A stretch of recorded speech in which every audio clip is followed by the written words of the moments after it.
Okay, so the second step in defining the problem is step 2, to dig deeper. So going through those interviews, trying to dig for stories, feelings and emotion. Remember to ask why often.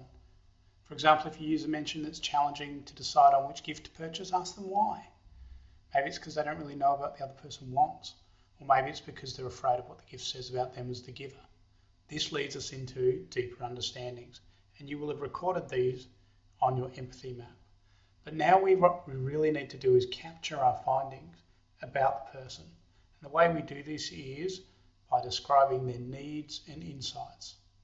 Try and synthesize your learning from the interviews into a few needs that you've discovered and a few insights you found interesting. Important to know that these should be verbs. In the process of your interview experiencing their problem, what are they actually trying to accomplish? What benefit does it give them? For example, I've included one here, and we'll just zoom in so we can see it a little bit better. So, describe the person, list the adjectives. The more detail you have in here, the better your product is going to match their needs. So, an example, stressed out and exhausted junior high school student Sally. What does she need? Remember, the needs are verbs, and they're things like connect with others. So stressed out and exhausted junior high school student Sally needs a way to feel confident and ready for the day.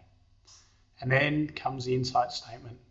And this is the thing that's really going to make your product or service jump out and connect with your audience. It's a hidden insight. And for Sally, stressed out and exhausted junior high school student Sally, who needs a way to feel confident and ready for the day, because when she's organised, she does really well at school and enjoys it. That's the emotional hook that you might be able to use to market your product. Now, your job is to think back to your 3 empathy interviews that you've done on the 3 problems that you identified from your Stormboard